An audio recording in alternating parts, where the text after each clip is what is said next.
Hundreds of applicants, just a handful of openings.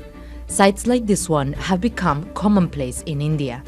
8-10 job fairs गए हैं, 4-5 company हो चुकी है हमारी जो है। बहुत ही ज़्यादा मुश्किल है, देखा जाए तो आजकल के दौर में हम लोग ग्रेजुएशन करने के बाद इधर उधर भटकते रहते हैं पर कहीं जॉब नहीं मिलती है।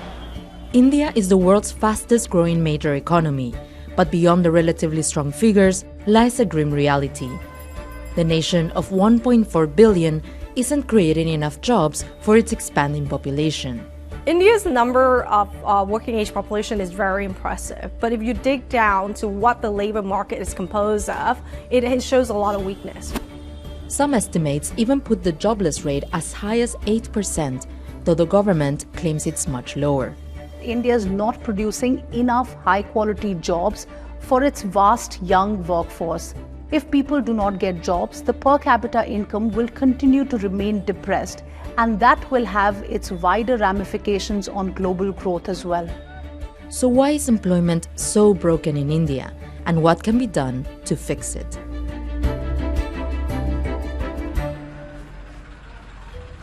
"29-year-old Chandan Kumar has been looking for a full-time job for almost 12 years.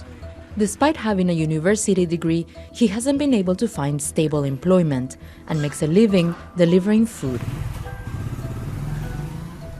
जब उस समय मैं जब कर रहा था तो मेरे एक्सपेक्टेशन बहुत ज़्यादा थे कि हाँ मुझे कोई अच्छी जॉब मिल जाए। मैम मेरे हिसाब से मैं जहाँ रहता हूँ यहाँ नियर बाय में तो उतनी जॉब नहीं है, जॉब है तो पैसा कम है। Kumar is not alone. More than half of the country's population is under the age of 30, a key advantage it has over other major economies such as China, Japan, and Germany. Yet, many of them are struggling to find jobs. According to research, unemployment for those aged 20 to 24 has risen to over 42%. Unable to find employment in the formal sector, people like Kumar end up taking jobs in the informal sector, where they don't get a regular salary or benefits. Essentially, it means that you're really dependent on some sort of a support from the government.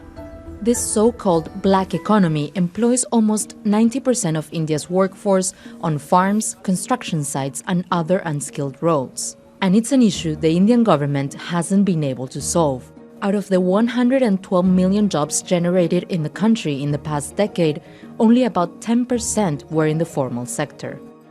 On top of that, India's labor force participation rate, in other words, the proportion of the total population that's working or looking for work, compares badly to some of its closest rivals. Private investments continue to be weak in India, and that's precisely the reason that we're seeing that India is unable to create the high-quality jobs or the jobs in general that it really needs for its vast young workforce. This is an issue in a country where more young people are seeking higher education and demanding better quality jobs.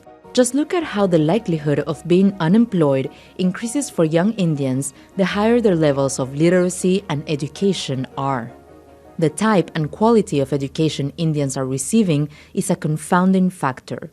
You may have the degrees, diplomas, the certificates, but you're not getting the skill set that you need to enter the workforce. जो हमें पढ़ाया जाता है आज के समय में वो नौकरी में नहीं मांगी नहीं है, जो नौकरी में मांग है वो पढ़ाया नहीं जाता मैं कहीं भी, तो ये वजह से मुझे नौकरी नहीं मिली। A key problem is that young people are often drawn to colleges that employ teachers with little training and use outdated curriculums. Discouraged job seekers either end up taking up higher studies or join their families in farming activities. Things are even worse for women. The enrollment in tertiary education between men and women are quite equal. It's roughly 52% men, 48% women. Whereas when you look at the outcome in the labor market, it's quite different. In fact, India's female labor force participation is one of the lowest in the world. Women do not enter the workforce primarily because they're seen as caregivers in the family, and that is hurting India in a big way.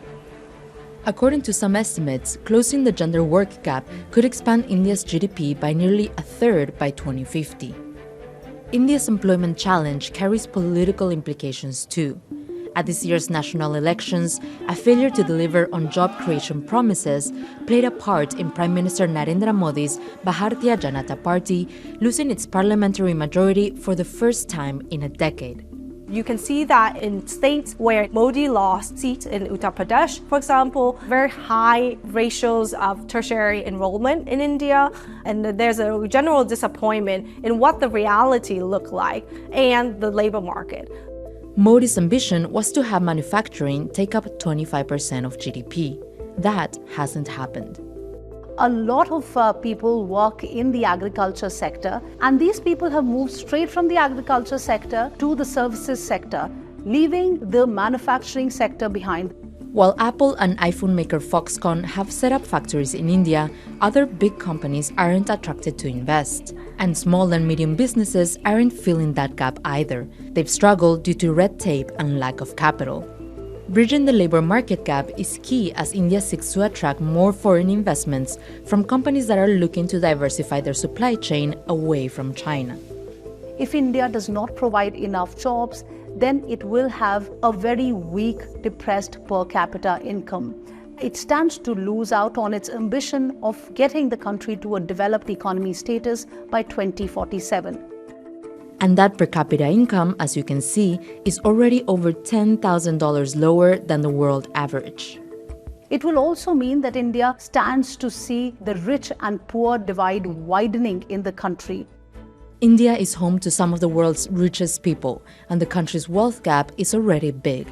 Modi's government is aware of the importance of overcoming this challenge and has introduced measures to address it in its latest government budget.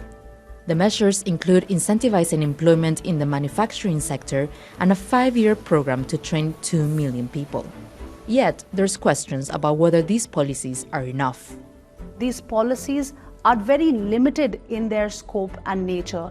Yes, India needs to create more jobs, but for that you also need big industries to come into India, set up shop, and be able to help the government in creating those jobs.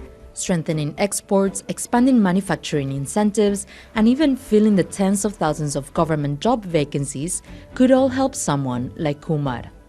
Ma'am अगर reality बोलें तो देखिए expect तो यह है कि मैं आगे चल के खुद की इच्छाओं से बोलूँ तो मैं चाहता हूँ कि मैं थोड़ा अमीर या सेटल हो जाऊँ ऐसी जगह जहाँ पर मैं अपने बच्चों को पढ़ा सकूँ और अच्छा फ्यूचर दे सकूँ.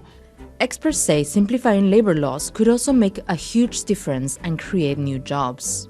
Unless we solve this, where the private sector feels like they want to employ more people and that there's a broadening of labor demand, we will continue to have the mismatch of youth who are now upwardly mobile to the reality of the labor market.